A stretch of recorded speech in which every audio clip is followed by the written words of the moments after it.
Pour aller plus loin et comprendre les enjeux de ces élections, on en parle avec notre invité. Bonjour Didier Billon. Bonjour. Vous êtes spécialiste de la Turquie, directeur adjoint de l'Institut de Relations internationales et stratégiques. Vous êtes aussi l'auteur de La Turquie, un partenaire incontournable, publié aux éditions Erol en 2021. Première question, en quoi le fait de maintenir des élections avancées au 14 mai prochain peut permettre au président Erdogan de reprendre la main ? En tout cas, ça lui évite de la perdre totalement.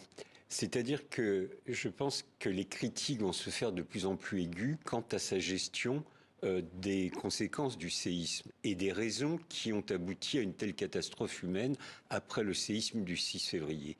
Donc lui, son intérêt, c'était de maintenir le plus tôt possible la date de l'échéance électorale parce qu'il sait très bien, il l'a parfaitement compris, que les critiques politiques vont se cristalliser assez rapidement et elles seront de plus en plus précises à son encontre. Et puis deuxième aspect, c'est que cela a été rappelé dans le reportage, il y a une crise économique structurelle qui existe en Turquie depuis maintenant de nombreuses années. Il est évident qu'elle sera aggravée par les conséquences du séisme, et ça, Erdogan aussi le sait parfaitement, et il n'a pas l'intention de laisser filer le temps. Le plus tôt pour lui sera le mieux. 14 mai, il ne pouvait pas faire plus tôt, mais il ne voulait pas faire plus tard. Alors, le président Erdogan est donc sous le feu des critiques, exploité et utilisé par l'opposition qui a trouvé un candidat après de longues tractations. Un dernier sondage donne Kemal Kılıçdaroğlu gagnant avec 14 points d'avance. C'est le chef du CHP fondé par le père de la Turquie moderne, le très laïque Mustafa Kemal Atatürk. Alors on l'a entendu, Gandhi turc pour les uns, trop mou pour les autres. Il a vraiment la capacité de détrôner Recep Tayyip Erdogan. Je crois qu'il ne faut pas sous-estimer Kılıçdaroğlu. C'est un homme qui préside son parti depuis maintenant de nombreuses années, depuis 13 ans.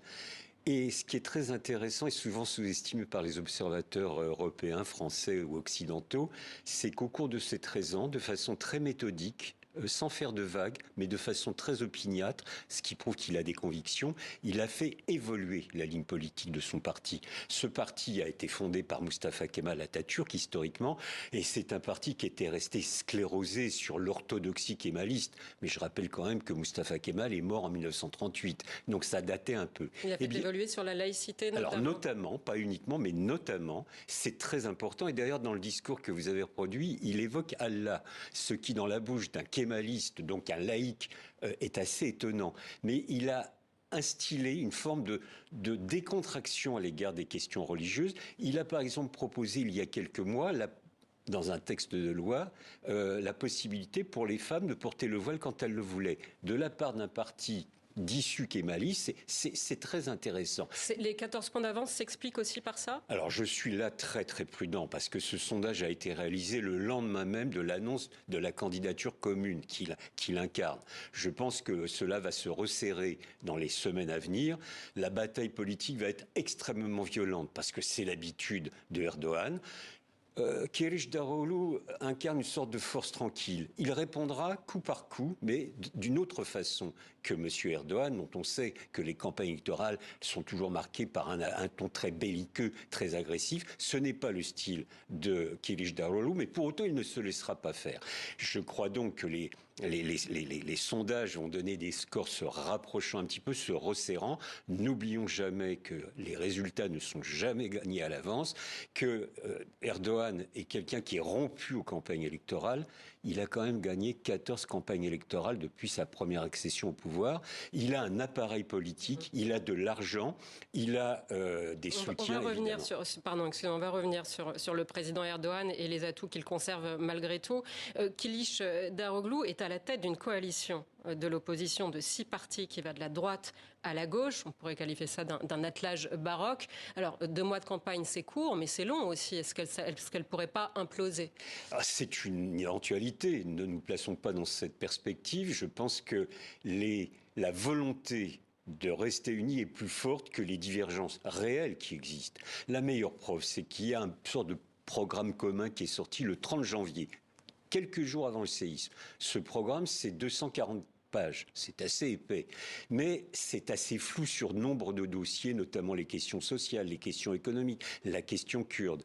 Mais il y a une chose qui fonde l'unité, et l'unité solide entre ces 6 partis, c'est la volonté d'en revenir à un régime parlementaire. Et ça, les 6 composantes de cette alliance électorale, au-delà de leurs divergences, sont parfaitement d'accord sur ce point. Il est essentiel. Ils veulent casser, ils veulent briser le régime présidentialiste qu'a instauré Erdogan avec la réforme de 2017 et qu'il a utilisé de façon abusive. On connaît tous les dérives liberticides de Erdogan. Et donc, je pense que les éléments de solidité sont plus forts, les éléments d'unité sont plus forts que les éventuelles divergences qui, par ailleurs, existent incontestablement. Du coup, les atouts de Erdogan en difficulté pour espérer l'emporter, se maintenir au pouvoir, quels sont-ils ? Je les évoquais précédemment. Tout d'abord, c'est un animal politique, Erdogan. Il a un véritable charisme. Il a toujours une base sociale et une base électorale, même si elle s'est effritée avec les effets de la crise économique. Il a un appareil politique, non seulement son parti, le Parti de la justice et du développement, mais aussi les municipalités qu'il détient, même s'il a perdu Ankara et Istanbul.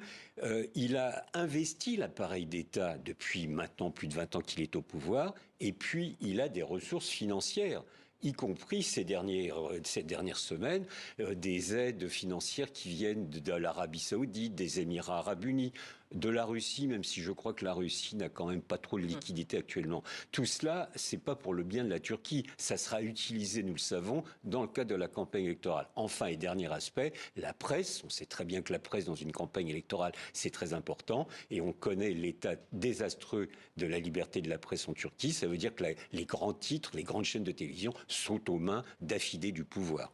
Et on l'aura compris, donc rien n'est joué. Rien n'est joué, ça sera très serré. Merci beaucoup Didier Billon pour toutes ces précisions. Je rappelle que vous êtes le directeur adjoint de l'Institut de Relations internationales et stratégiques et l'auteur de La Turquie, un partenaire incontournable, publié aux éditions Erol.